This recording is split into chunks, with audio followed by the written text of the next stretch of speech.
Hi wiring winners, Jay from SimTech. Well, back again on this case study, and I thought we'd show you some of the security features built into our BCU.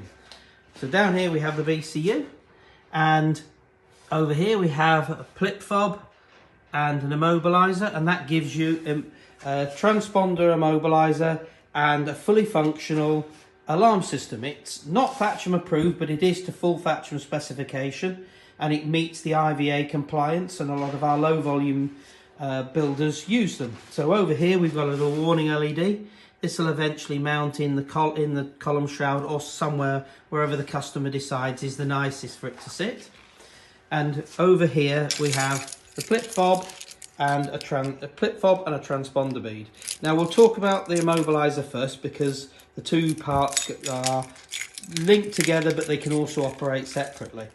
So at the moment it's immobilised because the LED is flashing. That means that you can't crank it, you can't get any power to the fuel pump, and you can't get any power to the ignition coils. The ignition will still turn on. So if I grab our temporary ignition key, and we're doing this so we don't have the keys and things too close to each other, so I'll just turn the ignition on. And when the ignition comes on, you might have heard the clicks in the BCU there from the relays. We've now got our LED is on solid, and we've got the dash ignition lights on. So your radio will work, everything else will work, but you won't be able to crank it or run the fuel pump. On here's the transponder, and we've got about 1 minute, in fact we've got exactly 1 minute to bring this transponder in reach of the aerial here. And I think I was quite far away from it, about 200 mil there, and the LED's now gone out, which means the immobiliser's disarmed and the engine will crank. Now it'll stay like that for 1 minute, and then it'll rearm itself.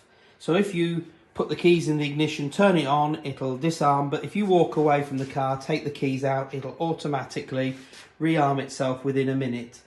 If it does that when you've stopped and you want to restart, as you turn the key to restart, it reads the transponder bead within a few milliseconds, and you won't notice that it has deimmobilised. It'll just crank straight away. So I'll just hang around for a little bit of time and see if we get our little LED back. You can have that coupled on the later dashboards on the Mazda. There is actually a key warning thing. So on Rob Parrott's car, we connected it to that so you could see when the immobiliser and the alarm. So there we are, the LED's back on. It's on solid because I've left the ignition on, but it's re-immobilised itself. And if I turn the ignition off now, you'll hear the click of that. The BCU has gone to sleep, and the LED is just flashing away gently to tell you that the immobiliser is armed. So I'll do another video in a minute about the alarm system, and ignore the immobiliser, but the two are linked. And if you're interested to know any more, please get in contact with us. If you like the little video I've done, please like, and we'll see you soon. Bye for now.